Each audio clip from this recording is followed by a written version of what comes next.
이번 코로나19로 인해 갑자기 아버지가 병원에 입원하신 지 5일 만에 돌아가셨습니다. 너무 급작스럽게 돌아가신 거라 저희는 준비도 미처 못했는데요. 시신은 감염병 처리에 준해서 화장해야 한다고 하더라고요.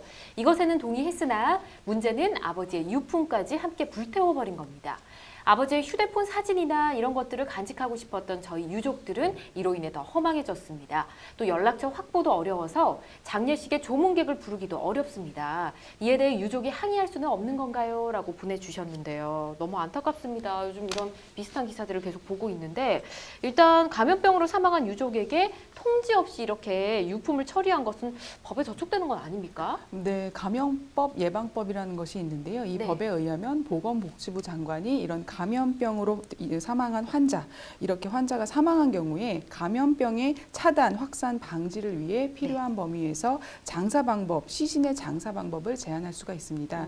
그런데 그 장사 방법 제한에 대해서 보건복지부 장관이 실제로 여러 가지 지침이나 그 공고를 하고 있는데 이 동법 20조 2에서 제한을 더하고 있는데요. 보건복지부 장관은 이러한 장사에 대한 제한 조치를 취하려고 하는 경우에는 미리 사전에 이러한 그 구체적인 방법, 절차 등을 통보를 해서 유족에게, 연고자에게 이런 조치를 취할 것이다라고 알려줘야 됩니다. 그래서 이러한 통지가 없이 한 것은 법에 위반한 소지가 있습니다. 있다는 거죠. 예. 감염병 환자 같은 경우는 이 신체나 물품을 수거해서 별도로 처리해야 되는 어떤 규정 같은 게 따로 있습니까? 네, 있습니다. 예. 방금 변호사님께서 말씀하신 대로 감염병 예방법 20조에 의해 이 장사방법 제한이 있는데 네. 구체적으로 그 감염병 예방법 47조에 이러한 그 감염병 병원체에 오염되었거나 네. 오염되었다고 의심되는 물건을 폐기하는 규정이 있습니다. 예.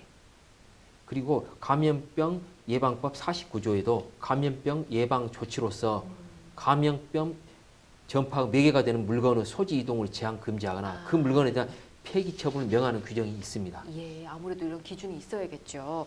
감염병 환자가 아닌 고인의 경우는 그런 일반 환자의 물품을 의료진이 임의대로 처리하는 건 아마 이건 당연히 불법이겠죠? 네, 고인이 된 일반 환자의 경우를 말씀드리면 이 시신과 물품을 다르게 보고는 있습니다. 네. 물품에 대해서는 그 사망과 즉시에 상속 개시가 돼서 상속인들이 공동 상속하게 됩니다. 그래서 그 물품을 의료진이 임의 처분한다면 그거는 타인의 재산에 대한 처분 행위가 돼서 문제될 소지가 상당하고요. 일반 시신의 경우에도 상속 주재자에게 권리가 있기 때문에 어쨌든 이것도 문제될 소지가 상당히 있습니다. 그렇군요. 잘 알겠습니다. 요즘 코로나19 사태 때문에 비슷한 고민하시는 분들 꽤 있으실 것 같습니다. 저희가 전해드린 내용이 좀 참고가 되셨으면 좋겠습니다.